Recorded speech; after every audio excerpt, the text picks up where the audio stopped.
Tonight, we embark on a gentle journey into one of life's most profound questions.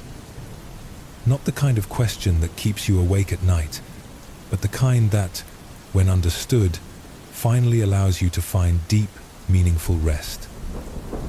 What is the real purpose of life? Society tells us it's happiness, success, achievement, the accumulation of experiences and possessions that make us feel complete. But what if everything we've been taught about life's purpose is backwards? We'll explore ancient Zen wisdom that reveals a truth so simple, so elegant, that once you see it, you can never unsee it. This isn't about changing your entire life. It's about changing how you see the life you already have. Find a comfortable position. Let your body settle into the surface that supports you. Take a slow breath in, and as you breathe out, let go of the day that has passed. Whatever happened today, whatever you accomplished or didn't accomplish, simply let it be. In old Japan, there lived a merchant named Kenji. By every measure of his society, he was successful. His tea shop in Kyoto was the most prosperous in the district. People came from neighboring towns to buy his rare teas. His home was filled with beautiful things. His family was well fed and respected. Yet every night, as Kenji lay on his silk futon, a strange emptiness would settle over him like morning mist. He would think of all he had achieved, and somehow it felt like nothing at all. The taste of success had become as bland as yesterday's rice. One evening, feeling particularly restless, Kenji decided to take a walk through the bamboo forest near his home. The moon was full, casting silver shadows between the tall stalks. As he walked, he heard the soft sound of someone weeping. Following the sound, he found an old Zen monk sitting beside a small stream. The monk's robe was patched and simple, his begging bowl beside him empty. Yet his tears were not tears of sorrow, but something Kenji had never seen before.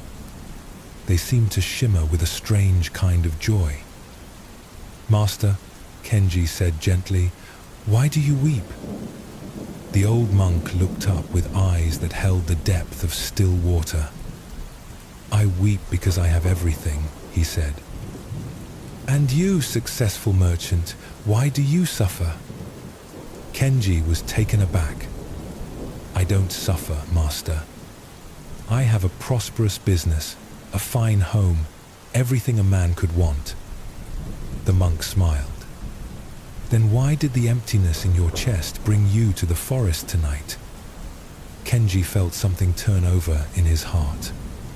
How could this stranger see what he had hidden even from himself? "Sit," the monk said, patting the moss beside him. "Let me tell you about the two kinds of thirst. As you listen to this story, let your own body sink a little deeper. Feel the weight of your limbs. Notice how your breath moves in and out without any effort from you. Just like Kenji, you may have spent years running towards something, not knowing what you were really seeking." The monk's voice was soft like wind through bamboo. "There is the thirst of the body," he began, "and the thirst of the heart. When your body thirsts for water, you drink, and the thirst is satisfied. Simple. But the heart's thirst is different.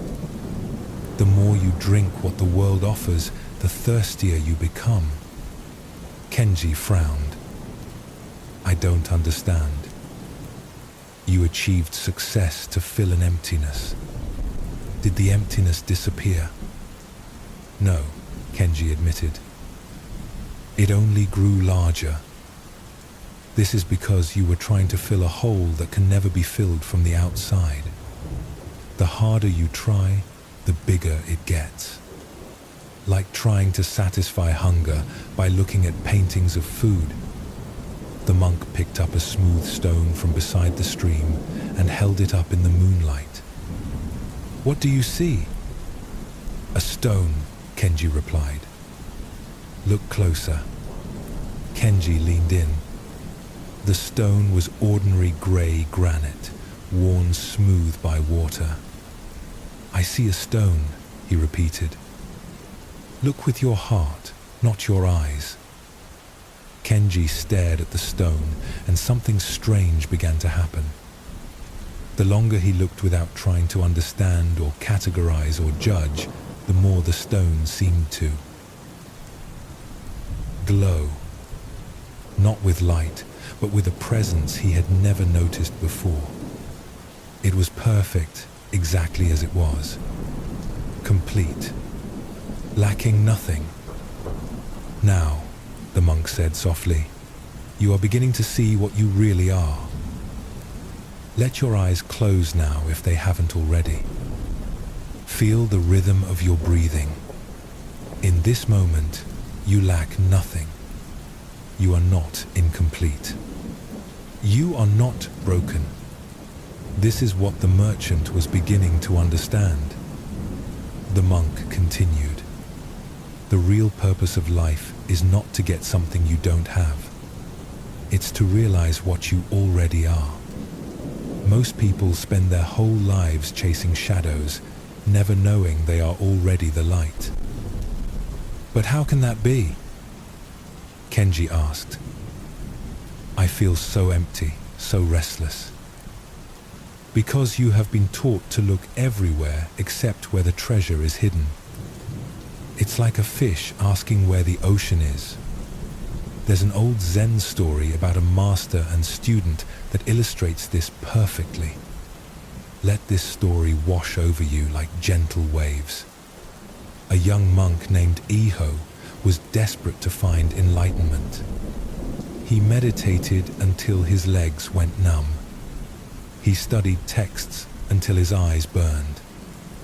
He traveled from temple to temple, seeking the perfect teacher who would finally give him what he lacked. One winter day, he arrived at a small temple where an ancient master lived alone. The master was in his garden, slowly raking fallen leaves. "Master," Eijo said, bowing deeply, "I have come to receive your wisdom. Please teach me the secret of enlightenment." The old master continued raking without looking up. "I'm busy," he said simply. Eijo waited. Hours passed. The master finished raking, then began again in a different pattern. The sun moved across the sky. Finally, as twilight approached, Eijo could contain himself no longer. "Master, I have waited all day. When will you teach me?" The master stopped and looked at him with eyes like autumn leaves. "I have been teaching you all day. I don't understand. You've done nothing but rake leaves." The master smiled. "And what were you doing while I raked?" "Waiting," Eijo said, frustrated. "And what were you waiting for?" "For you to give me enlightenment." "Ah," the master said, setting down his rake. "And while you were waiting for something you didn't have, what happened to this moment?" Eijo opened his mouth to answer, then closed it. He realized he had been so focused on the future teaching that he had completely missed the teaching happening right in front of him. The master's presence. The falling leaves. The sound of the rake on stone. The feeling of cold air on his face. "Master," Eijo whispered, "I have been so busy looking for the moon that I missed the finger pointing at it." "Not quite," the master said gently. "You have been so busy looking for the moon that you missed that you are the moon. Feel your breath moving in and out. You are not breathing to get somewhere else. You are not breathing to become someone different. You are breathing because you are alive, and that aliveness is enough. It has always been enough. Back by the stream, the merchant Kenji sat in silence as these words settled into his heart like seeds in fertile soil.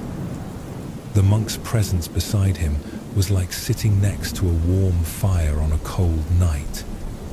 Not because the monk was doing anything special, but because he had stopped doing anything unnecessary. "Master," Kenji said finally, "if what you say is true, why do I feel so driven to achieve, to acquire, to become more than I am?" The monk chuckled, a sound like water over stones. "Because no one ever told you that you were already complete. From the time you were small, you were taught that you were lacking something, that you needed to earn your worth. That happiness was somewhere else, with someone else, in some other moment." He gestured to the flowing stream beside them. "Does this water try to become wetter? Does it struggle to flow downhill? Does it suffer because it's not tea or wine?" "No," Kenji said. "It simply flows according to its nature. And in that flowing, it finds perfect expression. This is what the sages call wu-wei, effortless action, not trying to be anything other than what you are." The moon had climbed higher, casting everything in silver light. Kenji felt something in his chest beginning to loosen, like a fist that had been clenched for so long he'd forgotten it could open. "But my business, my responsibilities," Kenji said. "Should I abandon everything?" "Why would you abandon anything?" the monk asked. "The stream doesn't abandon being water when it becomes a river. Your work can become an expression of your true nature rather than a desperate attempt to prove your worth."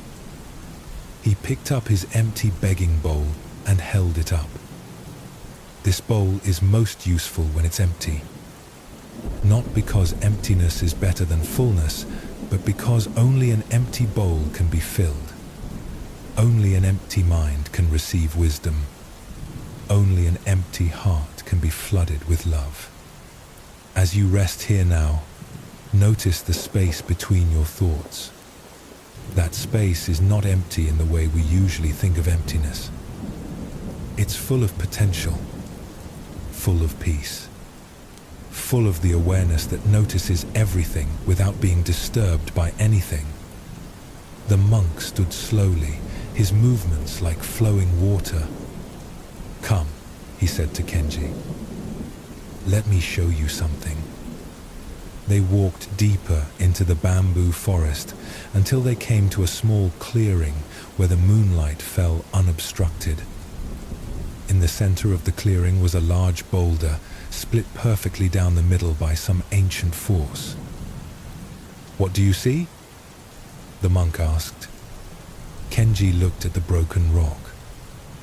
"A boulder that's been damaged, split in two."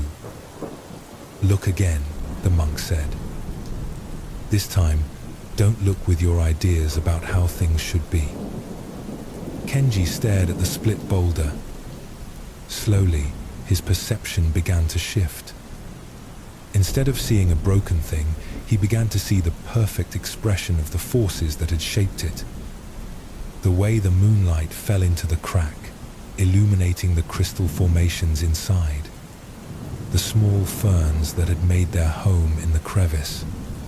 The way the two halves leaned toward each other like old friends. "It's not broken," Kenji whispered. "It's complete exactly as it is." "Yes," the monk said. "And so are you. So is everyone. The crack in your heart that you've been trying to heal isn't damage. It's where the light gets in. This is the first great understanding that Zen offers us about life's real purpose. We are not broken beings trying to become whole. We are not incomplete beings trying to find our missing pieces. We are expressions of life itself, perfect in our imperfection, complete in our incompleteness. Feel this truth settling into your body now. You don't need to understand it with your mind. Let your heart receive it. You are enough. You have always been enough. The purpose of life is not to become something you're not. It's to realize what you've always been. The merchant Kenji walked back through the forest that night with lighter steps than he'd taken in years. Not because his circumstances had changed, but because his relationship to his circumstances had transformed. The emptiness in his chest was still there, but now he understood it differently. It wasn't a lack to be filled. It was space for life to move through him. The next morning, he returned to his tea shop with new eyes. His customers looked different to him now. Not as sources of profit, but as fellow travelers, each carrying their own hidden wholeness. His work felt different too. Not like a burden to prove his worth, but like a dance he was invited to join. Nothing had changed, and everything had changed. This is what happens when we stop asking life to make us happy and start asking what life wants to express through us. When we stop trying to get something from existence and start wondering what we can give back. When we realize that the purpose of life is not to satisfy the small self that always wants more, but to discover the vast self that lacks nothing. Let your breathing slow down even more now. Feel yourself sinking deeper into rest. The questions that drove you to seek happiness, success, achievement, these questions came from love. A love for life, a love for growth, a love for experiencing all that existence offers.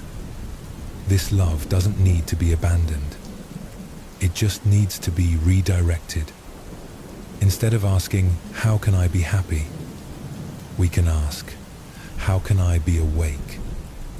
Instead of asking, how can I get what I want? We can ask, how can I want what is? Instead of asking, how can I become someone special? We can ask, how can I express what I already am? These questions transform everything. They turn life from a problem to be solved into a mystery to be lived. They turn suffering from an enemy to be defeated into a teacher to be welcomed. They turn the ordinary moments of existence into gateways to the sacred. The old monk by the stream understood this. That's why his tears were tears of joy. He had found the great secret that most people never discover. You are not a human being trying to have a spiritual experience. You are a spiritual being expressing itself as a human experience. This changes everything about how we live. It changes how we work, how we love, how we face difficulties, how we experience pleasure. It changes what we value and what we pursue. Most of all, it changes the question of purpose itself. The purpose of life is not to get anywhere else. It's to be fully here, not to become someone else, but to be completely yourself, not to achieve some future state of happiness, but to recognize the peace that's available right now, in this breath, in this moment, in this awareness that notices everything without being disturbed by anything. As you settle deeper into rest tonight, let this understanding seep into your bones. You are not on a journey to somewhere else. You are the destination you've been seeking. You are not preparing for life to begin.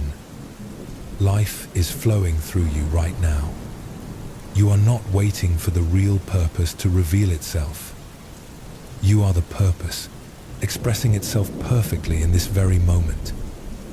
Sleep comes easily when we stop trying to be somewhere else. Rest is natural when we stop resisting what is. Peace is our birthright when we remember who we really are. Let these words fade now into the background of your awareness.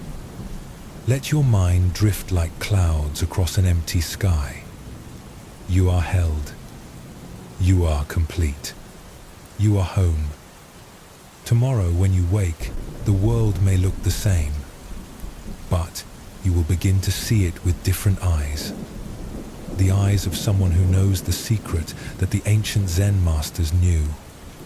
The secret that changes everything and changes nothing at all. You are already what you seek. Let your breath deepen as we continue our gentle journey into the heart of ancient wisdom. Feel your body settling even more completely now, like a leaf finally coming to rest on still water. Now, let's explore the story of a young prince who discovered what you are discovering now, that the purpose of life is not what we think it is. This is not just history. This is your story, told through the life of one who walked this path before you. 2,500 years ago, in a kingdom nestled in the foothills of the Himalayas, a child was born who would change how humanity understands the very meaning of existence. But this change didn't happen through grand proclamations or miraculous powers. It happened through the simplest thing of all, waking up. The child's name was Siddhartha, and he was born into a palace that was like a dream made real. Imagine gardens where every flower was perfect, where the air itself seemed to shimmer with beauty. Walls covered in silk tapestries that told stories of gods and heroes. Floors of polished marble that reflected the light of golden lamps. As you rest here now, picture yourself in such a place. Feel the soft cushions beneath you, the gentle warmth of sunlight through precious windows, the sound of fountains playing in courtyards filled with jasmine and roses. This was Siddhartha's world, a world designed to satisfy every desire before it could even form. His father, the king, loved his son with the fierce protection that only a parent knows. He had been told by wise men that his son would either become a great ruler or a great spiritual teacher.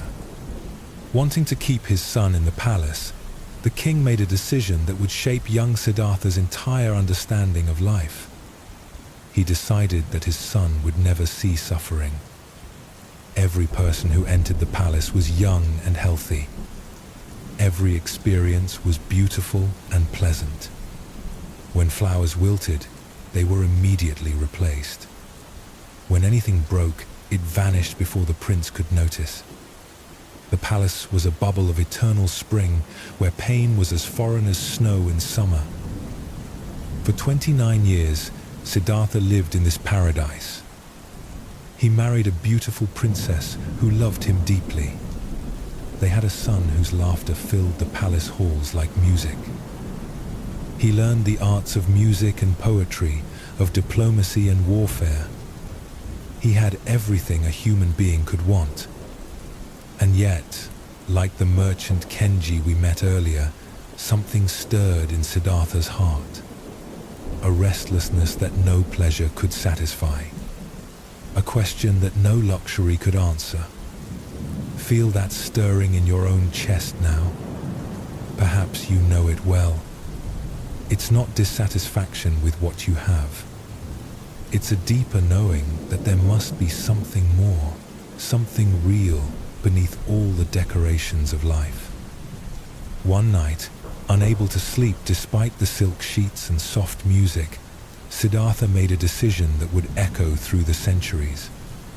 He asked his charioteer to take him beyond the palace walls. Just once. Just to see what lay outside his perfect world. What he discovered changed everything. On that first journey, Siddhartha encountered an old man, bent with age, his hair white as clouds, his skin marked by the passage of many seasons. Siddhartha had never seen aging before. The sight struck him like lightning. What has happened to this person? he asked his charioteer. "This is old age, my lord. It comes to everyone who lives long enough." "Everyone?" Siddhartha whispered. "Even me?" "Yes, my lord. Even you." Something cracked open in Siddhartha's understanding that day. The first crack in the shell of his protected life. For the first time, he understood that nothing lasts forever. Not youth, not beauty, not strength. Not even the perfect world his father had built for him. Let this understanding settle gently into your own awareness. Not as something frightening, but as something that makes this moment more precious. The breath you're taking right now will never come again. This particular configuration of awareness, peace, and presence is unique in all of history. On his second journey beyond the palace, Siddhartha encountered a person racked with illness. The sight of suffering without any way to escape it shook him to his core. On his third journey, he saw death itself, a body being carried to the cremation ground while family members wept. Each encounter was like a veil being lifted from his eyes. The comfortable illusions that had shaped his entire life began to dissolve. He realized that his palace was not the world. It was a shelter from the world. And no shelter, no matter how beautiful, could protect him from the fundamental realities of human existence. But it was the fourth encounter that changed his life completely. On this journey, Siddhartha saw a wandering monk. The man owned nothing but the simple robe on his back and a small bowl for food. His head was shaved, his feet were bare, and yet there was something in his eyes that Siddhartha had never seen before, not in all the luxury of the palace, not in all the beautiful faces of the court. The monk's eyes held peace. Not the peace of having everything you want, but the peace of wanting nothing you don't have. "Who is this man?" Siddhartha asked. "A seeker, my lord. One who has left the world to search for truth." That night, Siddhartha stood on his palace balcony, looking out at the star-filled sky. The question that had been growing in his heart finally became clear.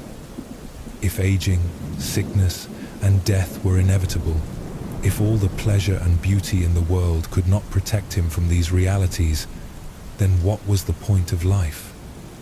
What was real? What could he trust? He looked back at his sleeping wife and child, at the golden walls that had been his entire universe. And he knew that to find the answer to his question, he would have to leave everything behind. This is the moment that separates ordinary seeking from true spiritual awakening. Siddhartha realized that he could not find real answers from within the very system that had hidden truth from him.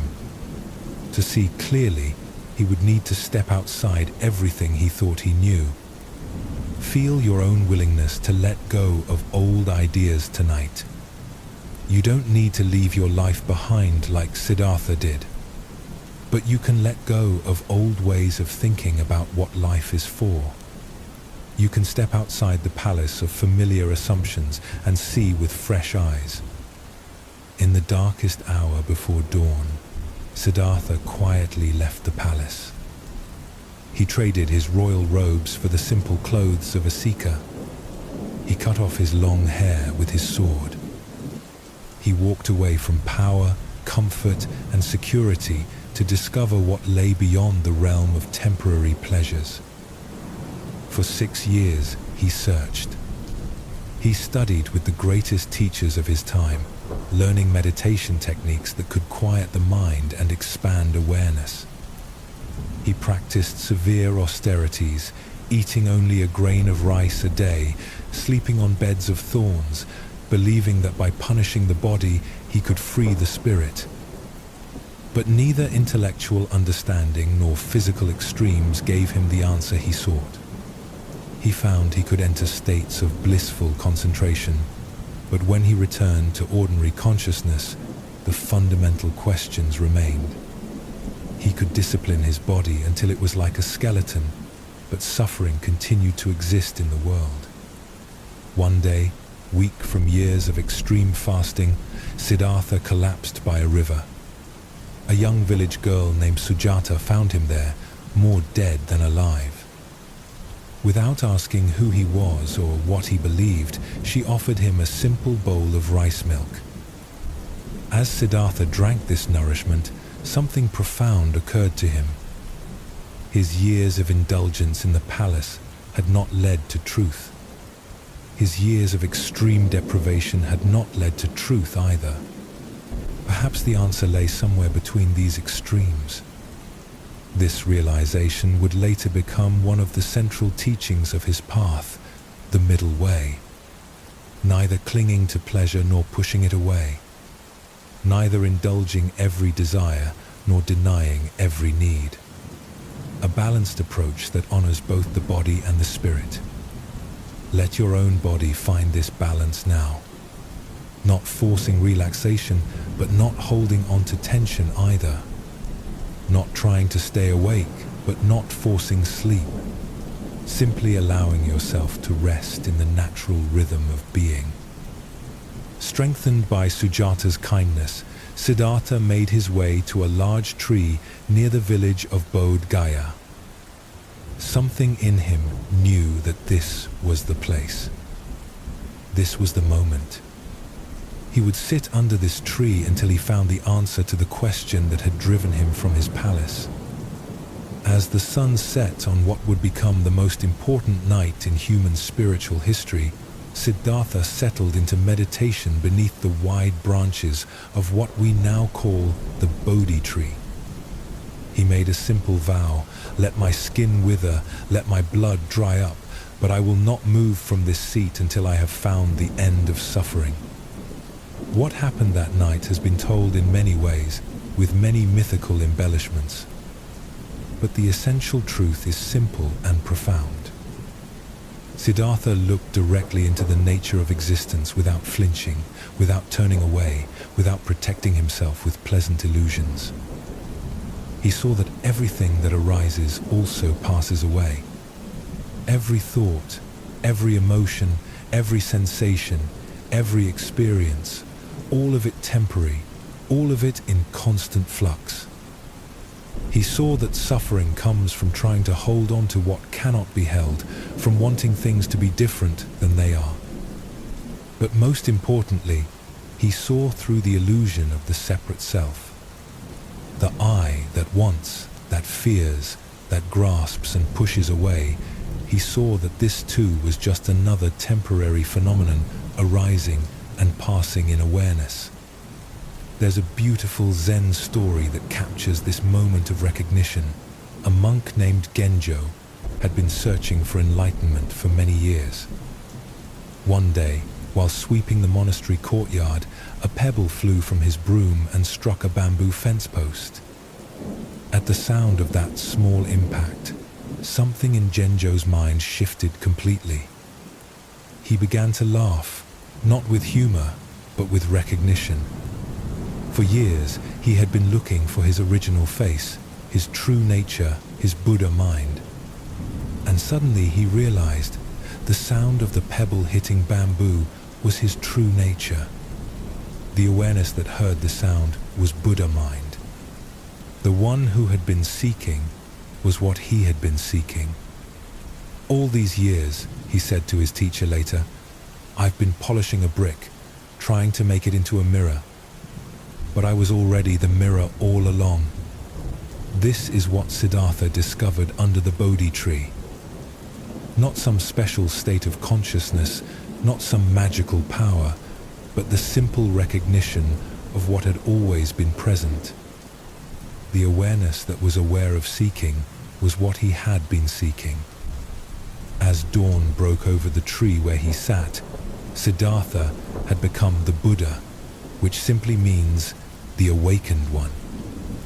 Not awakened to something new, but awakened from the dream of separation, from the illusion that he was lacking something.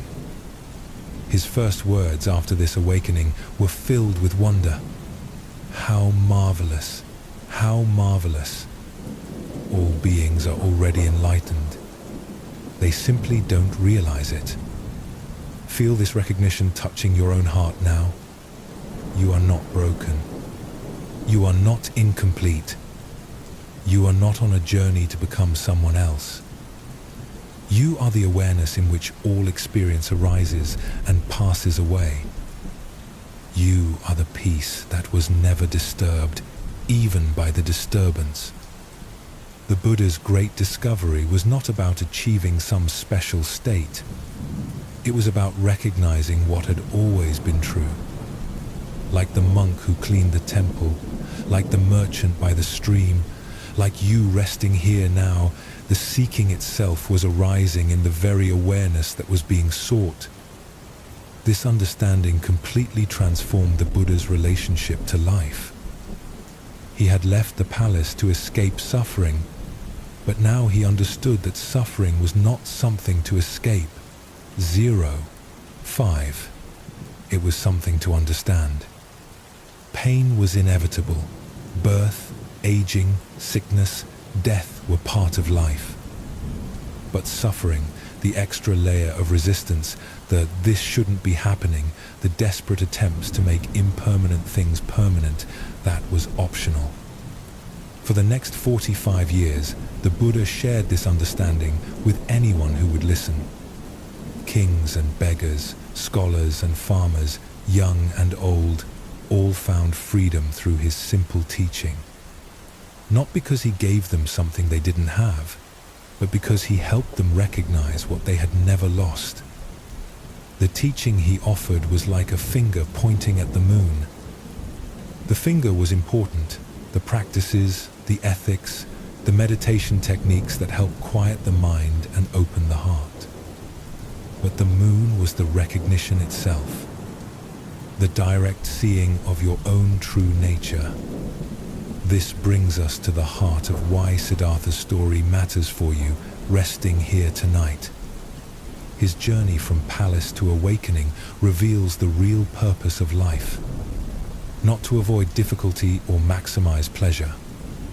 Not to achieve some perfect state where nothing ever goes wrong, but to wake up from the dream that you are separate from life itself.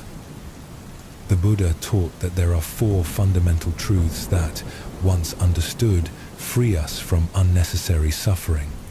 First, life includes experiences we don't like. This isn't a bug in the system, it's a feature. Difficulty, loss, change, and uncertainty are woven into the very fabric of existence. Trying to create a life without these elements is like trying to have a coin with only one side. Second, our suffering comes from fighting this reality, from insisting that life should be different than it is, from believing that our happiness depends on controlling what cannot be controlled. This resistance is like swimming against a river current, exhausting and ultimately futile. Third, there is a way to end this unnecessary struggle. Not by changing life, but by changing our relationship to life. By learning to flow with the current instead of fighting it. By finding the peace that exists even in the midst of difficulty. Fourth, there is a practical path for developing this new relationship. Not a path of belief or faith, but a path of direct experience. Simple practices that anyone can use to discover their own inner freedom. Let these truths settle into your awareness like seeds finding fertile ground. You don't need to understand them completely right now. Just let them rest in the quiet space of your heart. There's another Zen story that beautifully illustrates this transformation. A student approached his master, crying, "Master, I am filled with anxiety about my family, worry about my work, and sadness about growing old. Please teach me how to get rid of these feelings." The master listened compassionately, then handed the student a cup of muddy water. "Please make this water clear," he said. The student tried everything, filtering, stirring, adding clear water. Nothing worked. The mud just swirled around, making the water cloudier. Finally, exhausted, the student set the cup down and stopped trying. Gradually, the mud settled to the bottom by itself, and the water became crystal clear. "You see," the master said gently, "you don't need to get rid of anxiety, worry, or sadness. You just need to stop stirring them up with resistance. When you stop fighting these feelings, they settle naturally, and your true clarity shines through." This is what the Buddha discovered. Peace is not the absence of difficult experiences. Peace is the presence of awareness that remains undisturbed even when difficulties arise. Like the clear water that was always there beneath the mud. As you continue to settle deeper into rest, know that this same awareness is here right now. The awareness that notices your thoughts is peaceful. The awareness that notices your emotions is untouched by them. The awareness that notices your body is not limited by physical boundaries. You are not having an experience of awareness. You are awareness, experiencing itself as a human being. This was the Buddha's great insight, and it's available to you right now, in this moment, in this breath. The prince who left his palace thought he was going on a journey to find something he lacked. What he discovered was that he had never left home. What he found was what he had always been. What he achieved was the recognition that there was nothing to achieve. This is the real purpose of life, not to become enlightened, but to recognize that enlightenment is your natural state. Not to find peace, but to discover that you are the peace you seek. Not to solve the problem of existence, but to awaken from the dream that existence is a problem. Let this understanding accompany you now as you drift deeper into the natural rest that is your birthright.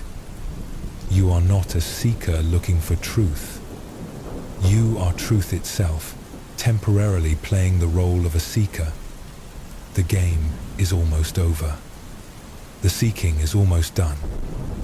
Like Siddhartha under his tree, you can stop trying so hard and simply be what you have always been.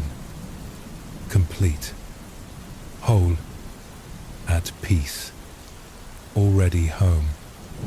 The Buddha's awakening under the Bodhi tree revealed something profound about balance.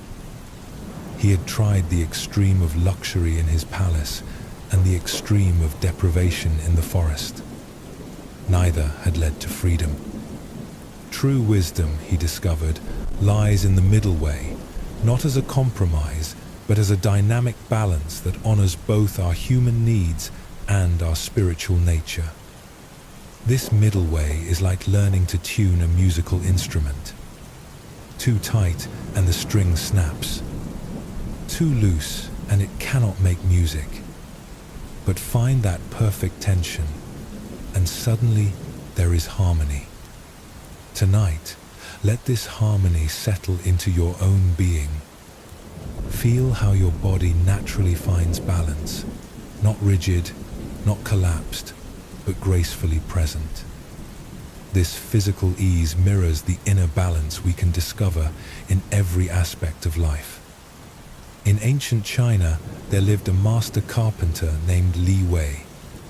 His reputation extended far beyond his village, not because he built the most ornate furniture, but because everything he created had a quality that people couldn't quite name. His chairs were perfectly comfortable. His tables seemed to invite gathering. His houses felt like homes before anyone moved in. One day, a young apprentice asked him, "Master Li, what is your secret? How do you make wood become so alive?" Li Wei continued his careful planning of a piece of cedar, each stroke deliberate yet effortless. "There is no secret," he said quietly. "Only listening." "Listening to what?" The apprentice pressed. to what the wood wants to become. The apprentice frowned. But wood doesn't want anything. It's just wood. Li Wei set down his tools and looked at the young man with eyes that held the patience of old trees. "Watch," he said simply. He picked up a piece of bamboo and tried to bend it against its natural grain. The wood resisted, then snapped with a sharp crack. Then he took another piece and bent it gently with its grain. It curved gracefully, like a dancer following music. "The wood has its own nature," Li Wei explained. "Fighting that nature breaks it. Working with that nature makes it strong and beautiful. This is the middle way of craftsmanship. As you rest here, feel how this principle applies to your own life. 0. 5. How much energy have you spent fighting your own grain? Trying to force yourself to be someone you're not? Pushing against your natural rhythms and tendencies instead of learning to work skillfully with them? The middle way is not about becoming passive or giving up on growth. It's about understanding the difference between effort and struggle, between growth and force, between discipline and violence against yourself. Li Wei's workshop became a place of pilgrimage for other craftsmen, but not for the reasons they expected. They came expecting to learn techniques and secret methods. Instead, they found a man who worked with such naturalness that his labor seemed like play. One visitor, a famous cabinet maker from the capital, watched Li Wei for 3 days. Finally, he burst out in frustration. "But what do you do? I see you work, but you make it look effortless. Where is the struggle? Where is the great effort I've heard about?" Li Wei smiled and gestured to a tree growing outside his workshop window. "Do you see that oak tree struggling to grow? Do you see it forcing its branches toward the sun?" "No," the visitor admitted. "Yet it grows stronger each year. It bends with storms instead of breaking. It drops its leaves when winter comes and grows new ones in spring. It follows its nature completely, and in doing so, becomes magnificent." "But trees are different from people," the visitor protested. "Are they?" Li Wei asked. "What if humans are also part of nature? What if we too have a natural way of growing, of working, of being? What if the struggle comes from forgetting this?" Feel this question settling into your awareness. What if the difficulty in your life comes not from life being difficult, but from swimming against the current of your own nature? What if there's a way of living that feels more like flowing than fighting?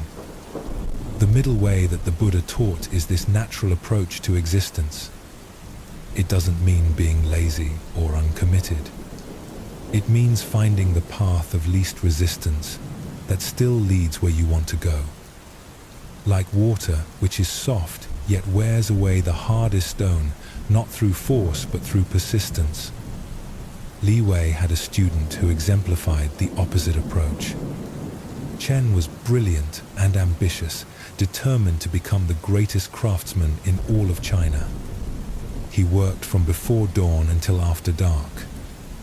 He pushed himself to exhaustion, believing that more effort always meant better results.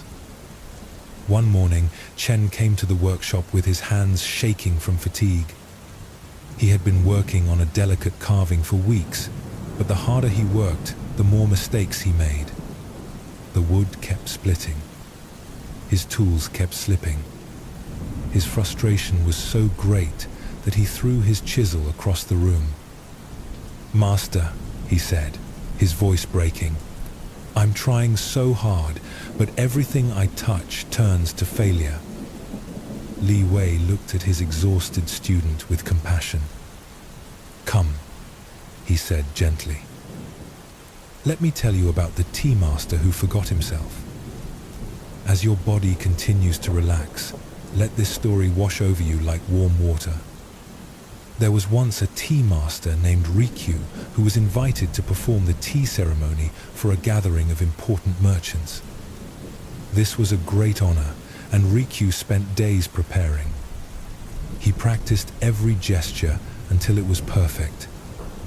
He rehearsed every word until it flowed like poetry. He was determined to create the most exquisite tea ceremony anyone had ever witnessed. The day of the ceremony arrived. The merchants sat in the pristine tea house, waiting to be impressed. Rikyu began with movements that were technically flawless. Every gesture was precisely executed.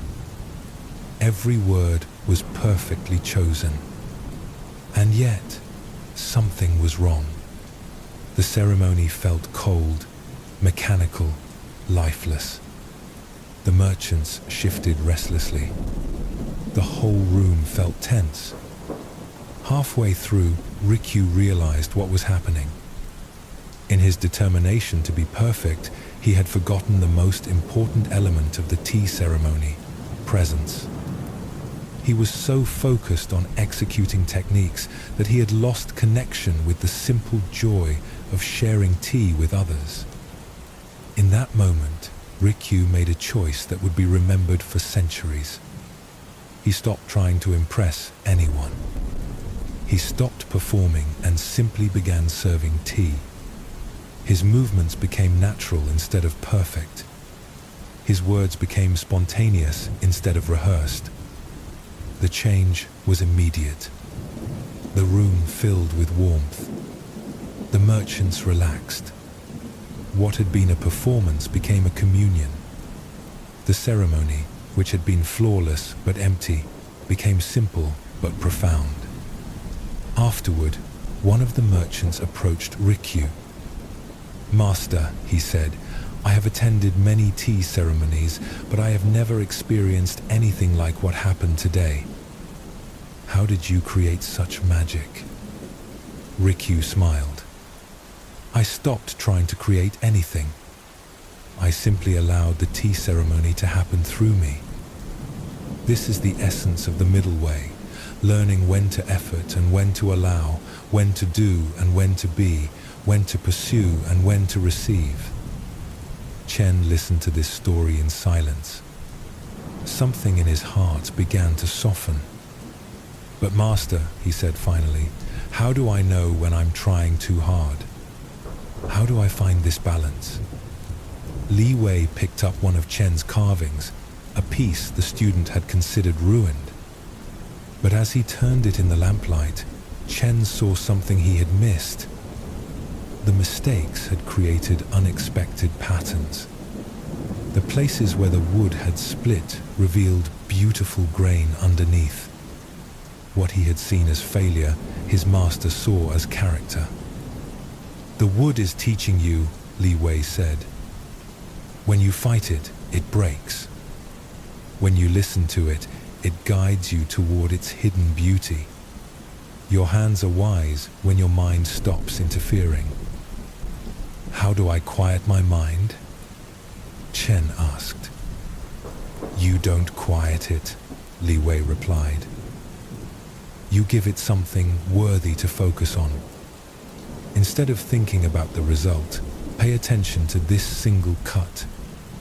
Instead of worrying about tomorrow's work, feel the tool in your hand right now. Instead of trying to be the greatest craftsman, simply be present with this piece of wood." This is how the middle way works in practice. Not through grand gestures or dramatic changes, but through bringing full attention to whatever you're doing right now.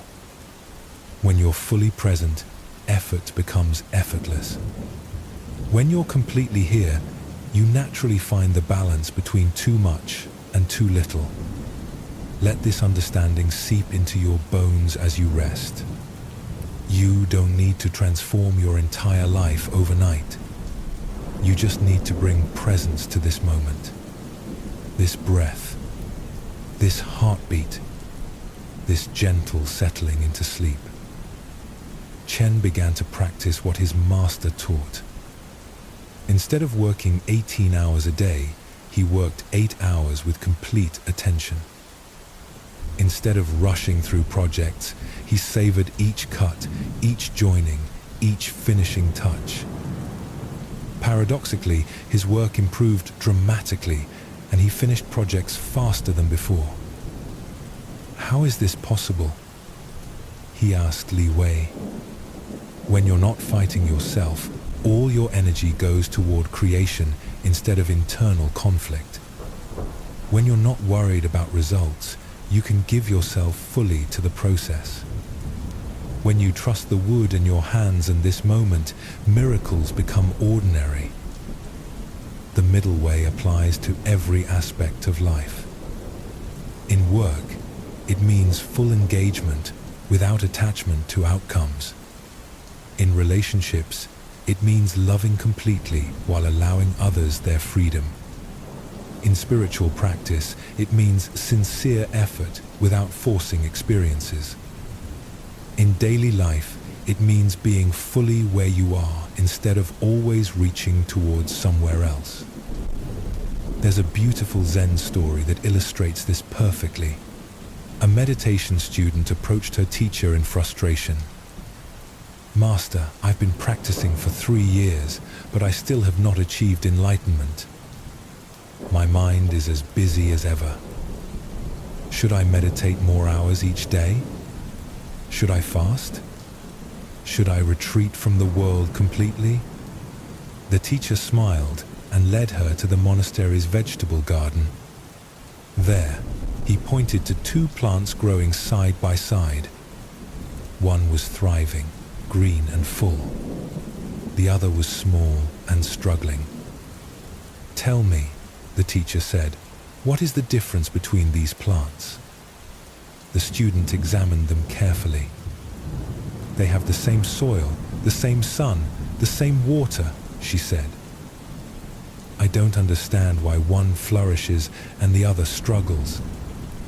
"Look more closely," the teacher suggested. Finally, the student noticed it. Around the struggling plant, the soil had been packed tight, compressed, overtended. Around the thriving plant, the earth was loose and aerated. "Ah," she said with sudden understanding. "Too much care can be harmful." "Yes," the teacher nodded.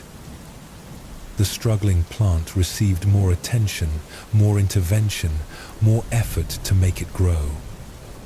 The thriving plant was simply given space to unfold according to its nature. "Are you saying I should stop trying?" the student asked. "I'm saying learn the difference between nurturing and forcing. Water your practice regularly, give it space to grow, trust its natural unfolding. But don't dig up the seeds every day to see if they're sprouting. Feel this wisdom applying to your own spiritual journey. You don't need to force awakening or manufacture peace. These are your natural states, temporarily obscured by trying too hard to find them. Like the plant that grows best when given space, your inner wisdom flourishes when you stop interfering with its natural expression. The middle way is not a destination, but a dynamic balance that must be found fresh in each moment. Sometimes it looks like more effort, sometimes like less. Sometimes it means saying yes, sometimes saying no. Sometimes it means engagement, sometimes withdrawal. The key is learning to sense what this moment requires rather than applying a rigid formula. Li Wei often told his students, the master carpenter doesn't use the same pressure for every type of wood. Soft pine requires a light touch. Hard oak needs firm pressure. Wisdom lies not in having one technique, but in sensing what each situation calls for. As you settle deeper into rest tonight, allow this sensing to develop in your own life. You already know more than you think you know. Your body knows when it needs rest and when it needs movement. Your heart knows when to open and when to protect itself.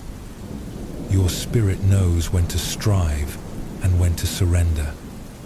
The middle way is about trusting this inner guidance rather than overriding it with shoulds and have-tos. It's about becoming fluent in the language of your own wisdom. There was once a potter whose work was renowned throughout the land. Students came from everywhere to learn his secrets. They expected to find complicated techniques and special tools. Instead, they found an old man who worked with such simplicity that his pottery seemed to create itself. "Master," one student asked, "how do you make such beautiful vessels?" The potter smiled and gestured to the spinning wheel. "I don't make the pottery," he said. "I simply remove everything that is not pottery." "I don't understand." "I center the clay, then allow its nature to emerge. I guide it, but I don't force it. I work with its tendencies rather than against them. The pot already exists within the clay. My job is simply to help it reveal itself." This is perhaps the deepest teaching of the middle way. Your true self already exists within you, perfect and complete. Life's purpose is not to create someone new, but to remove everything that obscures who you already are. Like the potter with clay, like the carpenter with wood, you can learn to work with your own nature rather than against it. The struggle ends when you stop trying to be someone you're not and start allowing yourself to be who you are. The purpose of life reveals itself when you stop asking what you should become and start discovering what you already are. Let this recognition settle into your heart now. You are not a project to be completed or a problem to be solved. You are a masterpiece in the process of revealing itself. And like all great art, this revelation happens not through force, but through the patient, gentle removal of everything that is not essentially you. Rest in this knowing. Trust this process. Allow this unfolding. The middle way is not something you do, it's something you allow. It's the natural balance that emerges when you stop fighting yourself and start dancing with life. As sleep comes to embrace you, know that you are walking this middle way perfectly right now. Not trying to sleep, not fighting wakefulness, simply allowing whatever arises to arise. This is the path. This is the practice. This is the way home to yourself. The ancient masters understood that our minds are like gardens. Sometimes wild and overgrown, sometimes carefully tended, always alive with possibility. The purpose of life, they discovered, is not to eliminate all the weeds or create some perfect landscape. It's to learn the art of gentle cultivation, knowing when to plant, when to water, when to prune, and when to simply sit quietly and enjoy what grows. Tonight, as your mind settles into the spaciousness of approaching sleep, we explore this inner gardening, the practice of mindfulness that transforms ordinary awareness into wisdom. In the mountains of old Japan, there lived a Zen master named Dogen who tended the most extraordinary garden anyone had ever seen. But what made it extraordinary was not its beauty, though it was beautiful. What amazed visitors was how perfectly everything seemed to belong exactly where it was. The rocks appeared to have chosen their own positions. The moss seemed to have arranged itself with artistic precision. Even the fallen leaves created patterns of such natural harmony that people hesitated to disturb them by walking through. Students came from distant temples to learn Dogen's secret. They expected to find special techniques for landscape design or rare knowledge about plants and stones. Instead, they found an old man who spent most of his time simply sitting in his garden, watching. "Master, One eager student asked, "How do you create such perfection? What tools do you use? What methods?" Dogen smiled and gestured to a cushion beside him. "Sit," he said, simply. "Watch with me." "But I want to learn how to garden," the student protested. "This is how to garden," Dogen replied. "First, you must learn to see what is already here. Feel this invitation extending to you now. You don't need to change anything about your current experience. You don't need to feel more relaxed or more spiritual or more anything. Simply practice seeing what is already here, the breath that breathes itself, the awareness that notices without effort, the peace that exists even in the midst of mental activity." The student sat reluctantly beside the master, fidgeting with impatience. His mind raced with plans and ideas. He imagined the garden he would create when he learned these secrets. He compared this garden to others he had seen. He wondered how long this observation would take. After what felt like hours but was probably minutes, the student burst out, "Master, I've been watching, but nothing is happening. When do we start the real work?" Dogen turned to him with eyes that held the patience of mountains. "What do you see when you look at that stone?" The student glanced at the large granite boulder Dogen was indicating. "I see a stone. Grey granite, probably placed there for visual balance." "Look again. This time, don't look with your ideas about how gardens should be designed. Don't look with your knowledge about stones. Just look." The student tried to follow this instruction, but his mind kept interfering. He saw the stone, but he also saw his thoughts about the stone, his judgments, his comparisons, his theories about its purpose. "I'm sorry, Master. I don't understand what you want me to see." "I don't want you to see anything in particular," Dogen said gently. "I want you to notice what happens when you try to see without wanting. This is the beginning of mindfulness, learning to observe without immediately grasping or pushing away. Like the student in the garden, most of us have forgotten how to simply be present with what is. We look at our lives through filters of should and shouldn't, like and dislike, past and future. But underneath all these mental habits, there is a simpler way of being. A natural awareness that notices everything without being disturbed by anything.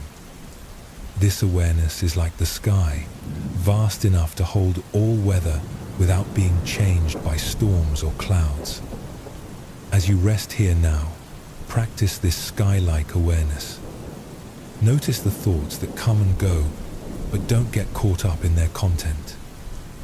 Notice the sensations in your body, but don't judge them as good or bad. Notice the sounds around you, but let them arise and pass without resistance. The student continued to sit with Master Dogen day after day. Gradually, something began to shift in his perception. Instead of looking at the garden, he began to feel himself as part of it. Instead of observing from outside, he started experiencing from within. One morning, as he sat in his usual spot, a leaf fell from the maple tree above them.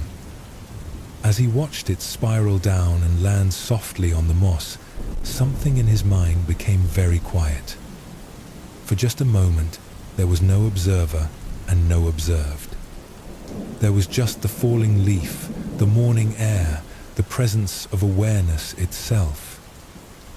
"Master," he whispered, tears forming in his eyes, "I think I'm beginning to understand." Dogen nodded. "The garden has been teaching you all along. You were just learning its language." "What language is that?" "The language of presence, of things being exactly as they are. of beauty that requires no improvement. This is what mindfulness practice reveals, that life is continuously offering its wisdom, but we're usually too busy thinking about life to actually experience it. Like the student who had to learn to see the garden fresh, we can learn to experience our own lives without the overlay of constant mental commentary. Dogen then shared with his student the practice that had transformed his own understanding. Each morning, he said, I come to this garden not to make it beautiful, but to practice being beautiful myself. Not to create harmony, but to discover the harmony that already exists. I sit here and breathe with the trees. I listen with the stones. I am still with the still water and moving with the moving clouds. How do you do that? The student asked. I practice what we call just sitting, shikantaza. I sit completely, breathe completely, exist completely, without trying to get anywhere else or become anyone else. In this complete sitting, I discover that there is nowhere else to go and no one else to become. Let your own body practice this complete resting now. You're not resting in order to fall asleep, though sleep may come. You're not relaxing in order to feel better, though you may feel better. You're simply allowing yourself to be completely present with this moment of existing. The practice of just sitting reveals something profound about the nature of mind. When we stop trying to control our thoughts and emotions, when we stop trying to create particular states of consciousness, a natural peace emerges. Not a peace we achieve, but a peace we recognize was always here.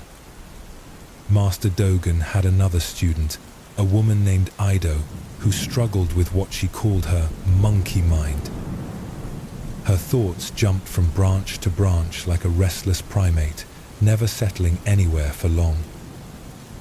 Master, she complained one day, my meditation is a disaster. I sit down to be peaceful, and immediately my mind becomes a circus. Thoughts are swinging everywhere.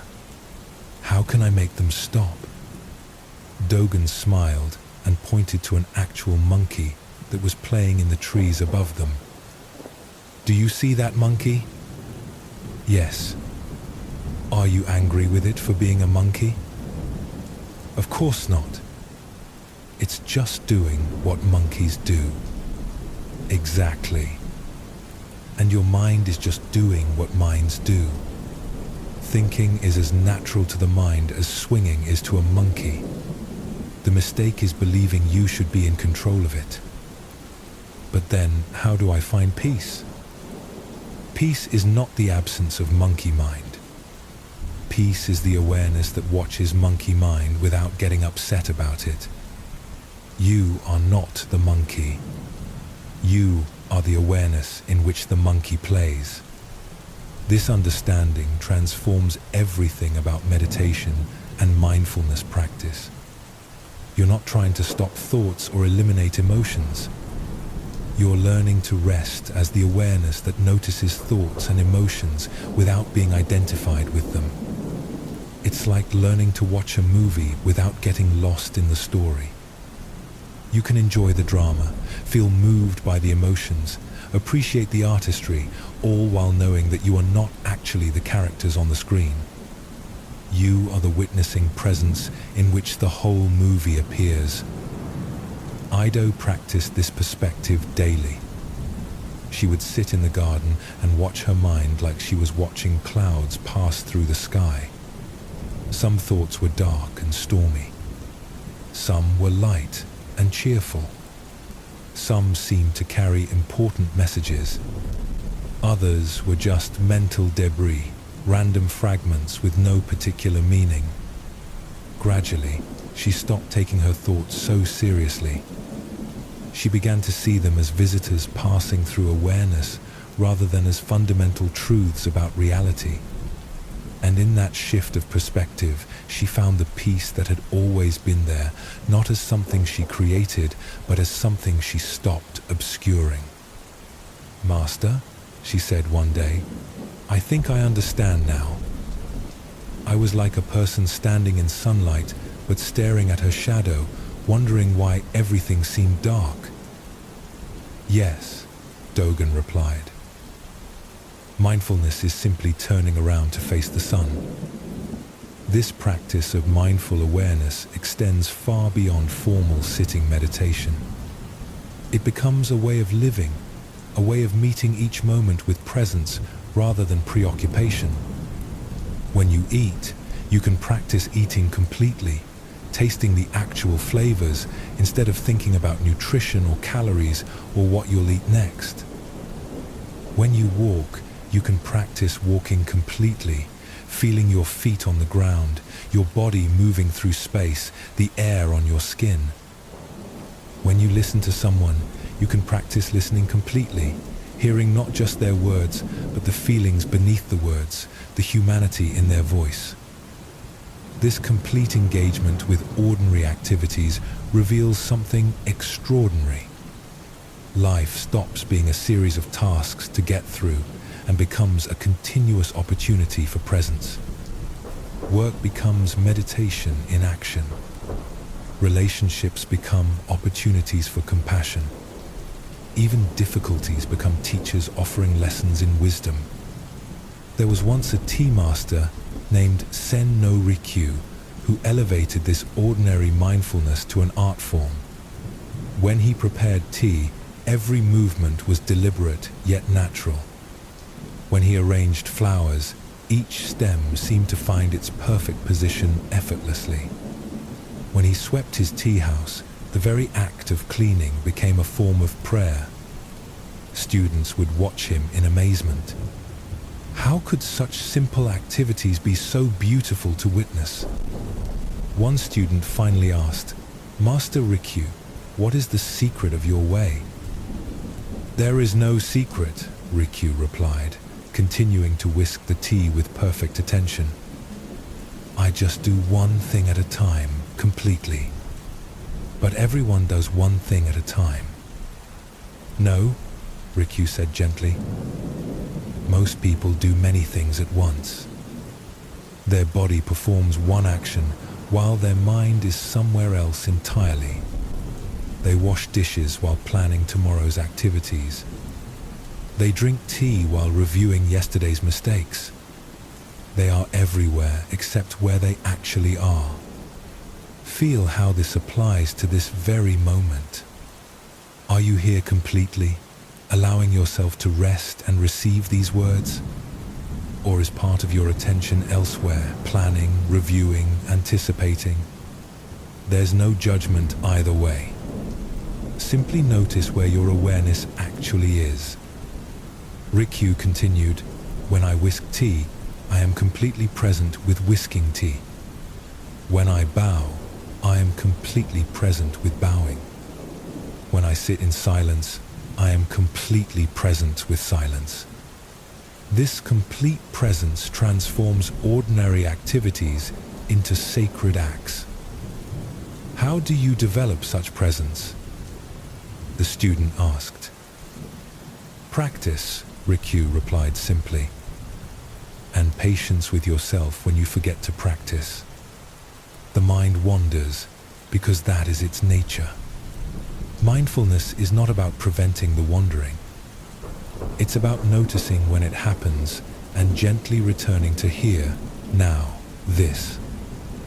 This gentleness with yourself is crucial. Mindfulness is not a discipline in the sense of forcing yourself to behave differently. It's more like learning to befriend your own experience. You develop a kind, curious relationship with whatever arises in your awareness. When you notice your mind has wandered into worry, you don't scold yourself. You simply acknowledge, worrying is happening, and return your attention to the present moment. When you catch yourself lost in fantasy, you don't judge it as wrong. You simply note, fantasizing is here, and gently come back to what's actually happening now. This practice is revolutionary because it stops the war against yourself. Instead of fighting your human tendency to get distracted or emotional or reactive, you learn to work with these tendencies skillfully. You become like a wise gardener who knows that some weather is stormy and some is sunny, and who tends the garden with equal care through all seasons. As you continue to settle deeper into rest, let this self-compassion infuse your relaxation. You don't need to relax perfectly. You don't need to have the right thoughts or the right feelings or the right anything. You can rest imperfectly, think chaotically, feel whatever you feel, and still be practicing mindfulness. The master gardener Dogen often told his students, the purpose of tending a garden is not to eliminate wildness, but to create harmony between cultivation and nature. Some plants grow where you plant them. Others grow where they choose to grow. Wisdom lies in knowing which is which. In the garden of your own mind, some thoughts respond to gentle guidance. Others seem to have a life of their own. Some emotions can be influenced by your attention and intention. Others need to run their course like storms that must pass through. Mindfulness teaches you to work skillfully with both kinds. With some experiences, you can apply gentle effort, returning your attention to the breath when it wanders, choosing to focus on what's helpful rather than what's harmful. With other experiences, you practice what Zen calls non-resistance, allowing difficult emotions to move through you without fighting them, letting busy thoughts exhaust themselves naturally. This balance between effort and allowing, between cultivation and acceptance, is itself the middle way applied to the practice of awareness. You care for your mind like a garden, but you don't try to control it like a machine. There's a beautiful story that illustrates this perfectly. A monk was troubled by persistent, angry thoughts. Every time he sat to meditate, rage would arise in his mind like a fire. He tried everything to eliminate these thoughts: concentration techniques, visualization practices, breathing exercises. Nothing worked. The anger kept returning. Finally, he went to his teacher.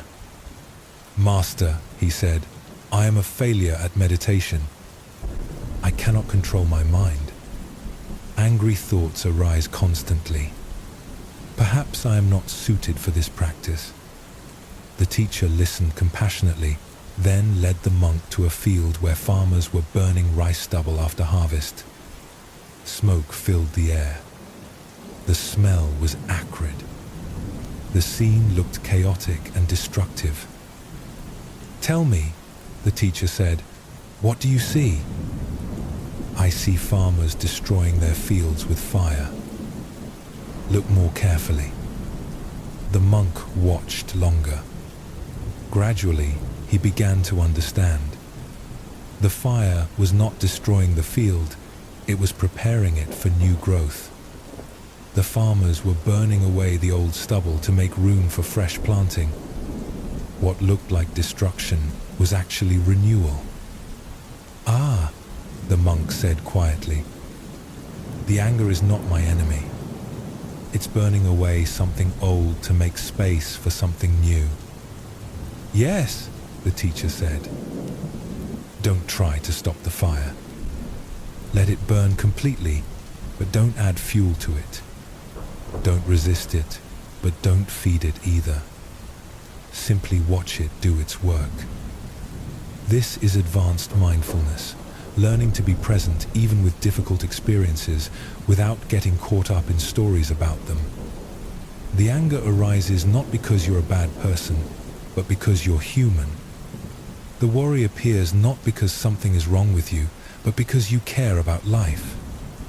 The sadness comes not as punishment, but as a natural response to loss and change. When you can hold all these experiences in the spacious awareness of mindfulness, they become teachers rather than tormentors. They show you where you're attached, where you're afraid, where you're clinging to illusions about how life should be.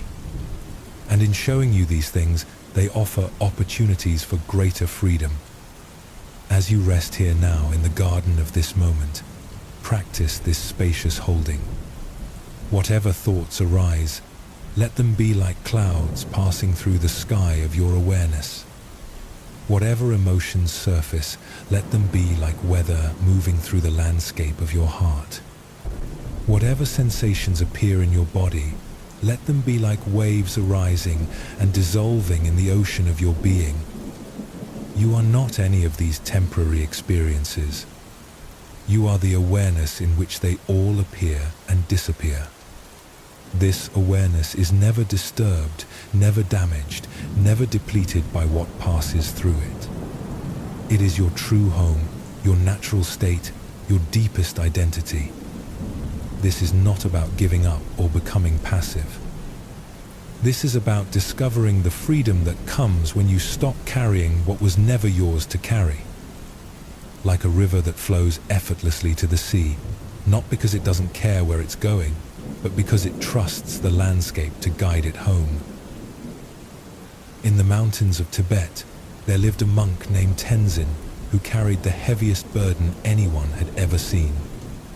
Not a physical burden, his possessions fit into a single small bag.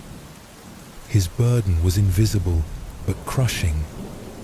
He carried the weight of every mistake he had ever made, every opportunity he had missed, every person he felt he had failed.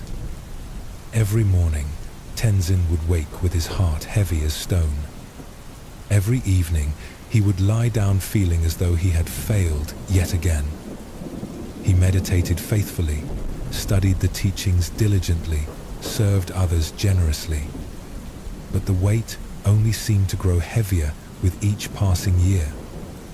One day, an old wanderer arrived at the monastery. He was ancient beyond counting, his eyes holding depths that seemed to reflect eternity itself. He carried nothing except a walking stick worn smooth by countless miles. "Master," Tenzin said, bowing deeply, "you have traveled far. You must be exhausted from carrying your belongings such a great distance." The old wanderer looked puzzled. "What belongings?" Tenzin gestured to the man's walking stick. "Your possessions. Your supplies for the journey." The wanderer laughed, a sound like wind chimes in a gentle breeze. "My dear friend, this stick is not a possession. It's a companion. When I need it, it supports me. When I don't need it, I barely notice it's there. It carries no weight because I carry no attachment to it." "But how do you survive with so little? 0, 5, Tenzin asked. "How do you survive with so much?" The wanderer replied, looking directly into Tenzin's eyes. "I can see the mountain you carry on your shoulders. Tell me, what is in your invisible pack?" Feel how this question touches your own heart. What invisible weight have you been carrying? What burdens have you picked up along the way that were never meant to be yours? That evening, the old wanderer sat with Tenzin by the monastery's meditation hall. "Tell me about this weight you carry," he said gently. And so Tenzin began to unpack his invisible burden. The harsh words he had spoken to his sister 20 years ago. The promise he had broken to his teacher. The times he had felt angry during meditation and judged himself as a failure. The fear that he would never be wise enough, kind enough, good enough. With each item he named, the wanderer simply nodded with infinite compassion. He didn't offer advice or judgment or solutions. He simply listened with the presence of someone who had learned to hear without needing to fix. When Tenzin finished, They sat in silence as the stars emerged above them. Finally, the wanderer spoke. "My friend, you have been carrying things that don't belong to you." "What do you mean?" "You are carrying your sister's anger as if it were yours. You are carrying your teacher's disappointment as if it defined you. You are carrying expectations about how awakening should look, as if there were a right way to be human. None of these things are yours to carry." The wanderer picked up a stone from the ground. "If I asked you to carry this stone to the next village, would you do it?" "Of course, if you needed me to." "And what if I asked you to carry it for the rest of your life?" Tenzin frowned. "That would be a very heavy burden." "Yes. Now, what if I told you that the stone was never yours to carry, that I had been mistaken when I asked you to pick it up? What would you do?" "I would put it down immediately." "Exactly. So, why do you continue to carry stones that no one ever asked you to pick up?" This is the beginning of true letting go, recognizing that most of what we carry is not actually ours. We pick up guilt that belongs to others. We carry responsibility for outcomes we cannot control. We hold on to pain long after the original wound has healed, like continuing to treat a cut that is no longer there. As you rest here now, practice this recognition. What would it feel like to set down the burden of needing to be perfect? What would it feel like to release the weight of past mistakes? What would it feel like to stop carrying tomorrow's worries today? The wanderer continued his teaching through the night. "There is a difference," he said, "between caring and carrying. You can care deeply about your sister's happiness without carrying responsibility for her anger. You can honor your teacher's guidance without carrying the weight of his expectations. You can work toward awakening without carrying the burden of spiritual achievement." "How do I learn this difference?" Tenzin asked. "By practicing what I call the art of open hands. Watch." The wanderer held out his hands, palms open to the sky. Open hands can give and receive freely. They can hold what needs to be held and release what needs to be released. But closed fists. He clenched his hands into fists. Closed fists can neither give nor receive. They hold on to everything, even things that cause pain. Feel your own hands as you rest. Notice whether they are clenched or relaxed. Let them soften completely, palms open, fingers naturally curved. This physical letting go can teach your heart how to release what it's been grasping. The whole universe operates with open hands, the wanderer said. The sun gives its light freely without demanding payment. The earth receives rain without grasping. Trees release their leaves in autumn without grief. Even your breath knows this wisdom, holding each inhalation just long enough before releasing it completely. There was once a tea master who had collected the most exquisite tea bowls in all of Japan. Each one was a masterpiece, valued not just for its beauty, but for its history. He kept them in a special room, locked away where they could never be damaged or stolen. One day, a student visited and asked to see the famous collection. The master proudly unlocked the room and showed the bowls, each one perfect and pristine. "They are beautiful," the student said. "May I hold one?" "Oh no," the master said quickly. "They are far too precious. They might break." "But master," the student said gently, "if they can never be used, are they really tea bowls? Or are they just decorative objects that happen to be shaped like tea bowls?" The master was taken aback. "I, never thought of it that way." "You have preserved their physical form perfectly," the student continued, "but you have killed their essential nature. A tea bowl's purpose is not to be safe. It's to participate in the tea ceremony. It's to be filled and emptied, to be warmed by tea and cooled by air, to be part of the flow of life." That evening, the master sat in meditation, deeply troubled. He realized he had been doing the same thing with his own life that he had done with his tea bowls. He had been so afraid of being hurt, so protective of his image as a wise teacher, so careful to avoid mistakes, that he had stopped fully participating in life. The next day, he unlocked the room and brought out his most precious bowl. His hands trembled as he prepared tea in it, knowing it might be chipped or broken. But as he shared that tea with his student, the bowl came alive in a way it never had while locked away. It fulfilled its true nature not through being preserved, but through being used.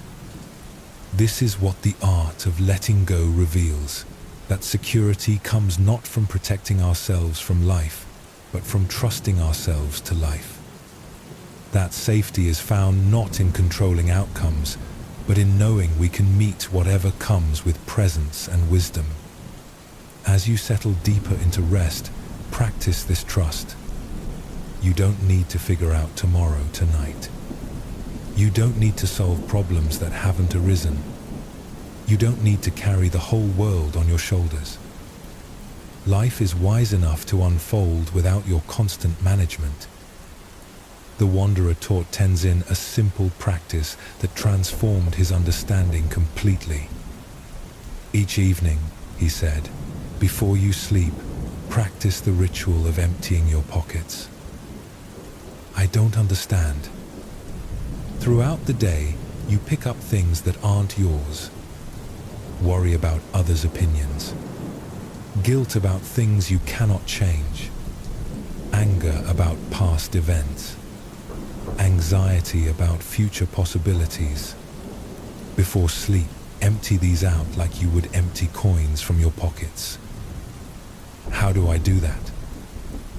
"Name what you're carrying, thank it for trying to protect you, and set it down. Say, 'Thank you, worry about tomorrow, for trying to keep me safe. I don't need to carry you tonight.' Say, 'Thank you, guilt about yesterday, for trying to make me a better person. I can learn from the past without carrying it into sleep.' Feel this practice working in your own experience right now. What have you been carrying from today that you can set down? What concerns from tomorrow can you trust to tomorrow? What regrets from the past can you finally release into the care of compassion? 0. 5. Tenzin practiced this ritual faithfully. Night after night, he would sit quietly and unpack his invisible burden. At first, the same worries and guilt would return the next day. But gradually, he began to notice which items in his pack were actually useful and which were just dead weight. He realized that caring about his sister was love, but carrying her anger was not helping either of them. He understood that learning from his mistakes was wisdom, but punishing himself endlessly was just cruelty. He saw that working toward awakening was beautiful, but demanding it on his timeline was just another form of attachment. "Master," he said to the wanderer one evening, "I'm beginning to understand. Letting go is not about stopping caring. It's about caring without clinging." "Yes," the wanderer smiled. "It's about loving with open hands instead of closed fists. About being fully present with what is here now instead of fighting what was or reaching for what might be." There's an ancient Zen story that illustrates this perfectly. 2 monks were walking to their monastery when they came to a river swollen by recent rains. At the riverbank, they found a young woman in fine silk robes, clearly distressed because she could not cross without ruining her clothes. Without hesitation, the older monk lifted the woman onto his back and carried her safely across. On the other side, she thanked him gracefully and went on her way. The two monks continued their journey in silence. But as they walked, the younger monk became increasingly agitated. Finally, just as they reached their monastery gates, he could contain himself no longer. "Brother," he burst out, "how could you touch that woman? You know our vows forbid contact with women. How could you carry her like that?" The older monk looked at him with surprise. "I put that woman down at the riverbank an hour ago. Why are you still carrying her?" This is the essence of letting go, learning to set down what you've picked up when its time of usefulness has passed. The older monk's action was skillful compassion in the moment. He helped someone in need, then released the experience completely. The younger monk turned a moment of service into a burden of judgment that he carried long after the action was complete. Feel how this applies to your own experience. How many things are you still carrying that you set down long ago? How many conversations are you still having in your mind with people who aren't present? How many problems are you still solving that were resolved hours or days or years ago? The art of letting go is also the art of timing. Like a farmer who knows when to plant and when to harvest, we can learn when to hold on and when to let go.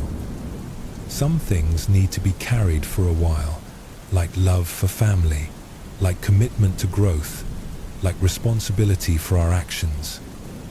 Other things are meant to be temporary, like emotions, like circumstances, like thoughts. Wisdom lies in knowing the difference.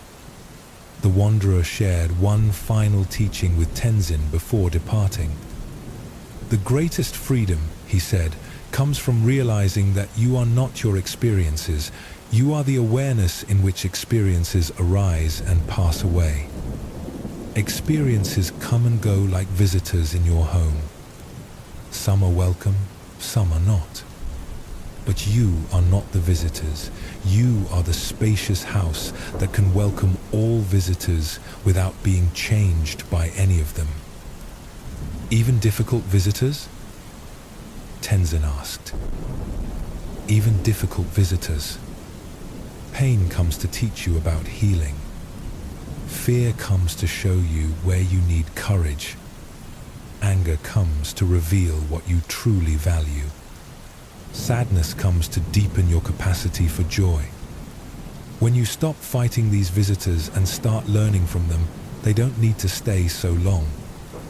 This understanding transforms everything about how we relate to difficult experiences. Instead of seeing challenging emotions as enemies to defeat, we can see them as messengers carrying important information. Instead of trying to avoid all pain, we can learn to move through it with grace. Instead of demanding that life be comfortable, we can find peace even in discomfort. As you rest here now, practice being the spacious awareness rather than the temporary experiences moving through it. You are not your worries. You are the peace that notices worrying. You are not your tiredness. You are the rest that receives fatigue. You are not your thoughts. You are the silence in which thoughts appear and disappear. The art of letting go is ultimately the art of coming home to yourself. Home to the awareness that was never lost. Home to the peace that was never disturbed. Home to the love that never left. When you know yourself as this unchanging presence, letting go becomes natural. Not because you stop caring, but because you care from a place of wholeness rather than need. Not because you become detached, but because you love without attachment. This is the deepest freedom, to live fully without grasping, to care completely without clinging, to participate wholeheartedly in the dance of life, while knowing that you are both the dancer and the space in which the dancing happens. Let this freedom infuse your rest tonight. You are already free. You have always been free. The chains you thought bound, you were made of thoughts and beliefs, not iron and steel. And thoughts, as you now know, are just visitors passing through the vast sky of your being. Rest in this sky-like awareness. Let everything else come and go like clouds. You are home. In the remote mountains of ancient China, there lived a hermit monk named Master Yunmen, who had spent 30 years in solitary meditation. His cave was carved into the side of a cliff, accessible only by a narrow mountain path that few dared to climb. For 3 decades, he had practiced with fierce dedication, believing that through complete isolation from the world, he would finally achieve the enlightenment that had eluded him.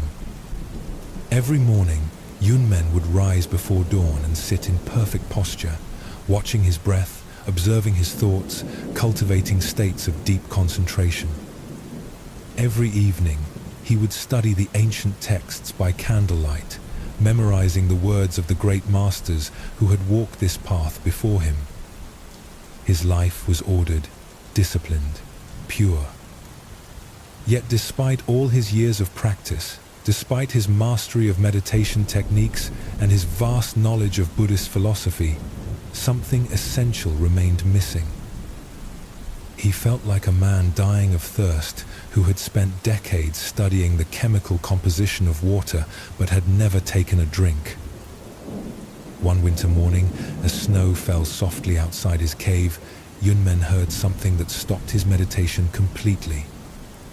It was the sound of crying, human crying, distant but unmistakable. For a moment, he considered ignoring it. He had renounced the world of human suffering precisely to avoid such distractions from his spiritual practice.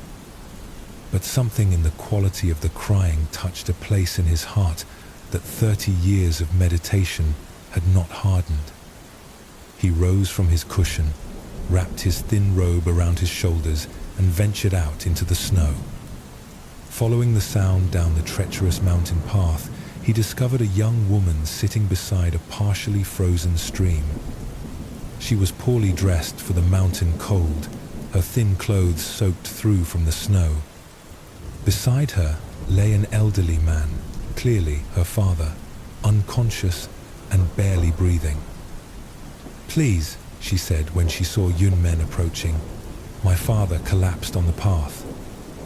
We were trying to reach the village below before the storm, but we became lost. I don't know what to do." Yunmen looked at the scene before him. His first thought was of his meditation schedule, his carefully maintained routine of spiritual practice. His second thought was of the Buddhist precepts about non-attachment, about not becoming entangled in worldly concerns. But then he looked into the young woman's eyes, and something happened that 3 decades of isolated practice had not prepared him for.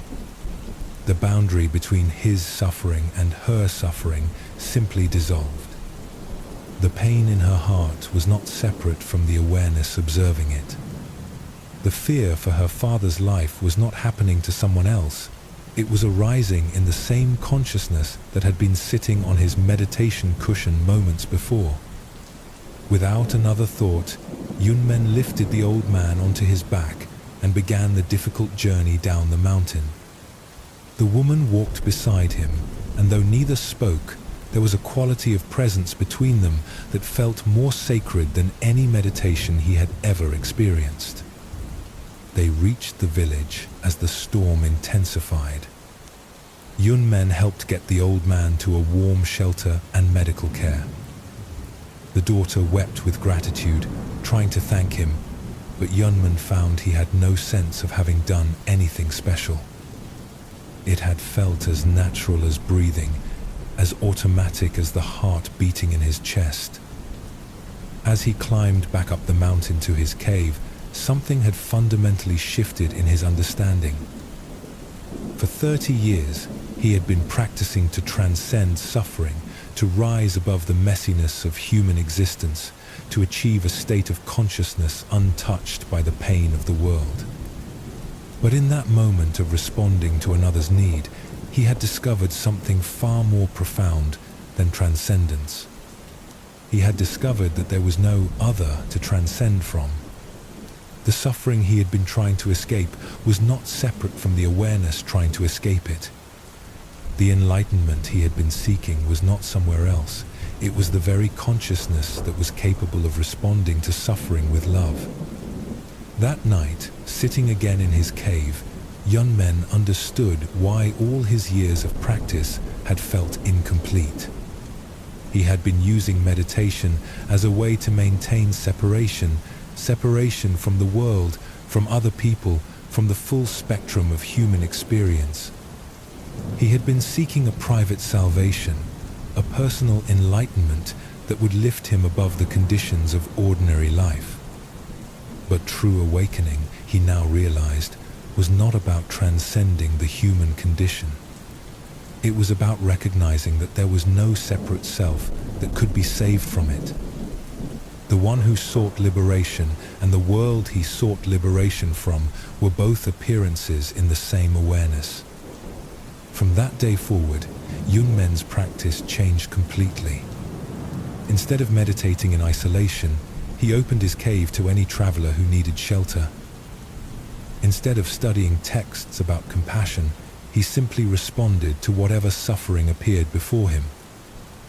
Instead of trying to achieve some special state of consciousness, he learned to recognize the consciousness that was already present in every moment of ordinary awareness. Word of the hermit, who had become a refuge, spread throughout the region. People climbed the difficult mountain path not to receive teachings about enlightenment, but simply to be in the presence of someone who had discovered that enlightenment was not separate from caring for others. One day, a young monk climbed to Yunmen's cave with a question that had been troubling him. "Master," he said, "I have been practicing meditation for 5 years, but I still feel separate from everything around me. How do I overcome this sense of isolation and realize the unity that the teachings speak of?" Yunmen smiled and handed the young monk a cup of tea. "Tell me," he said, "who is asking this question?" "I am," the monk replied. "And who is listening to the answer?" "I am." "And who is breathing while we speak?" "I am." "Show me this I that does all these things." The young monk sat in silence, looking within himself for the solid sense of self that seemed so obvious a moment before. But the more he searched, the more elusive it became. There were thoughts arising and passing away. There were sensations coming and going. There were emotions flowing like weather through the sky of awareness. But nowhere could he find a solid, separate self that was having these experiences. I can't find it," he whispered. "Exactly," Yunmen said gently. "The one who feels separate doesn't exist. There is no one to be united with anything else. There is only this seamless experiencing, temporarily imagining itself to be divided into experiencer and experience. Now, as you rest here in the deepening quiet of this night, let this understanding settle into your own awareness. The sense that you are separate from life, that you are a conscious being observing a world outside yourself, is the most persistent and convincing illusion of human experience. It's also the source of all seeking, all suffering, all the desperate attempts to find meaning and purpose and happiness. But what if this separation never actually existed? What if the boundaries between inner and outer, self and world, are like lines drawn on water, apparently real, but actually nowhere to be found? This is perhaps the most radical insight about life's true purpose. We spend our lives trying to connect with something we were never actually separate from. We seek unity with existence while mistaking ourselves for something outside of existence. We chase experiences of oneness while never recognizing that experience itself is already one seamless happening. The suffering that drives all our seeking comes from this fundamental misunderstanding about what we are. We take ourselves to be isolated fragments of consciousness, separate from the world we perceive. From this imagined position of separation, life becomes a problem to be solved, a gap to be bridged, a loneliness to be healed. But consciousness is not something you have, it's something you are. And this consciousness is not personal or private. It's the same awareness that has been looking out through every pair of eyes, thinking every thought, feeling every emotion that has ever arisen in the history of life on this planet. The wave is not separate from the ocean. The cloud is not separate from the sky. The thought is not separate from the mind. And you, this sense of being a conscious presence experiencing life, are not separate from life itself. This recognition doesn't require special practices or altered states of consciousness. It's available right now in the simple awareness that is reading these words. The consciousness that notices thoughts is not a thought. The awareness that observes emotions is not an emotion. The presence that witnesses experiences is not limited by any particular experience. When Yunmen found himself naturally responding to the young woman's distress, he wasn't performing some spiritual feat. He was simply acting from the recognition that her suffering and his consciousness were not two separate things. The compassion that arose was not his compassion directed towards someone else. It was life caring for itself through the temporary focal point of his human form. This is why the great Zen masters often pointed to ordinary activities as the highest spiritual expression. Washing dishes, feeding the hungry, comforting the grieving, these are not distractions from enlightenment. They are enlightenment expressing itself naturally when the illusion of separation dissolves. The real purpose of life is not to escape the human condition, but to recognize that there is no separate self that could escape from anything. It's not to achieve some special state of consciousness, but to acknowledge the consciousness that is already aware of all states. It's not to transcend the world, but to discover that transcendence and immanence are the same recognition seen from different angles. Feel this recognition touching your own experience now. You are not a separate being having experiences. You are experience itself, temporarily organized into the pattern we call a human life. The awareness reading these words is not contained within the boundaries of your body. It's the very space in which the sense of having a body appears. This understanding brings